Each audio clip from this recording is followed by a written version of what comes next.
Bonjour. Bonjour. Bonjour. Mesure des points cardinaux, étude des plans, inspection des énergies, François Drouvin se dit thérapeute des lieux. Il établit aujourd'hui le diagnostic de ce pavillon de chasse selon la méthode Feng Shui. La base de la circulation des énergies Feng Shui, c'est l'étude d'un courant d'air qui vient de la porte d'entrée, donc de l'extérieur, et comment cette énergie-là va rentrer dans le lieu et va venir circuler dans chaque pièce.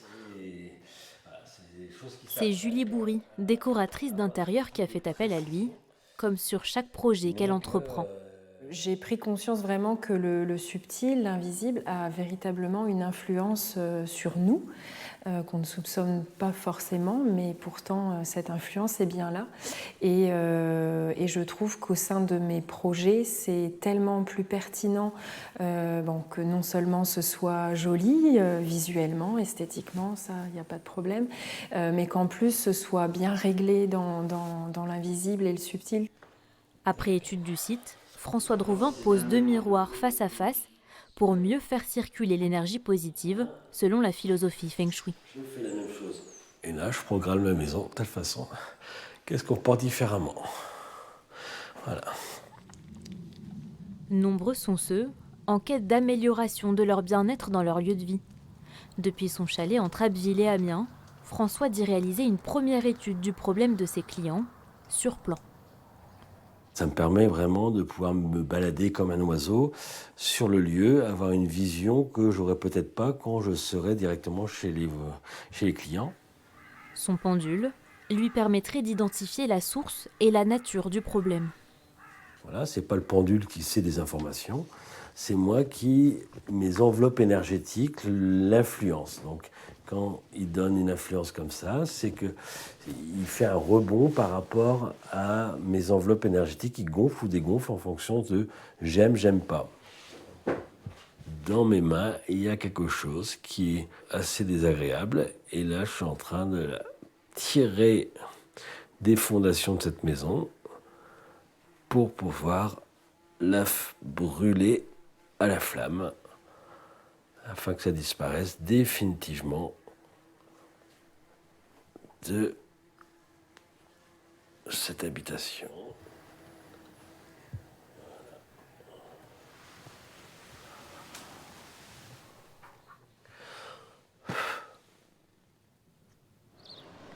Sur place, une observation, la présence du cimetière à proximité. Pour François, aucun doute, cela affecte le moral des habitants. Hervé et son épouse ont fait appel à lui sur les conseils d'un ami, car c'est par le bouche à oreille qu'il élargit sa clientèle. Les enfants avaient souvent peur d'aller à certains endroits seuls, ce qui se comprend parce que voilà, nous on a été enfants, on sait aussi qu'il y a des endroits où on est moins à l'aise qu'à d'autres. Mais en grandissant, il y a certains endroits qui ont persisté et où même encore à 13-14 ans, ils ne se sentent pas à l'aise. Parfait pour cette partie. Je ne sais jamais s'il se passe réellement quelque chose ou pas. Donc ça va être sur le résultat que je vais comprendre qu'il y a effectivement un travail qui a été fait ou non. En effet, les méthodes de François ne sont pas prouvées scientifiquement. Elles relèvent de la pseudoscience. Trouver son emplacement. Ici, il se passe un phénomène qui est ce qu'on appelle un tube pranique, un réseau sacré saturé que j'avais pu repérer à distance. Et effectivement, je sens qu'il était encore là. Et ce tube-là véhicule les peurs et les âmes défunts de tout ce qu'il peut y avoir autour. Je vais venir couder, donner une impulsion autre à ce réseau. Je vais l'ancrer à une plaque d'égout que j'ai repérée tout à l'heure ici. Voilà. Ces interventions sont facturées en moyenne entre 300 et 600 €. 3 semaines plus tard, Hervé et sa famille n'ont pas encore observé de changement notable. Petite étape de ce côté-là.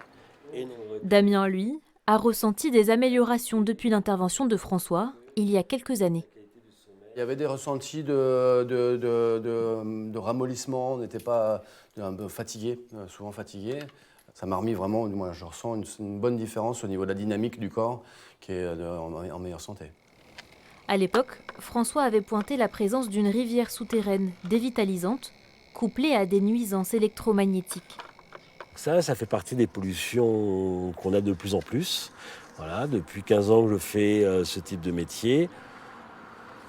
J'ai l'impression que tous les 5 ans, la pollution de ce type, ce qu'on appelle le brouillard électrique, double. Retour dans ce petit havre de paix où François Drouvin se ressource.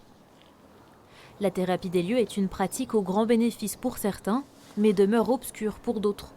Elle reste en tout cas taboue, y compris pour certains adeptes, éleveurs bovins ou architectes d'intérieur qui ont refusé d'apparaître dans ce reportage. Reste maintenant à la science de percer le mystère de l'énergétique ou d'en démontrer son infondement.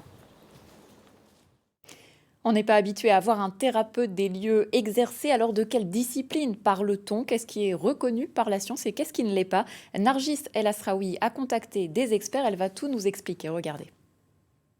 Alors dans le reportage, on a vu plusieurs disciplines, souvent très anciennes, comme l'énergétisme, le feng shui et en particulier la géobiologie, à ne pas confondre avec la géobiologie scientifique. Alors sur quoi elle se base?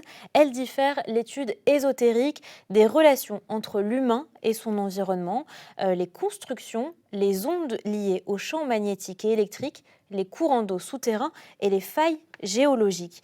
Elle utilise souvent aussi le principe de réseau dit tellurique, comme le réseau Hartmann.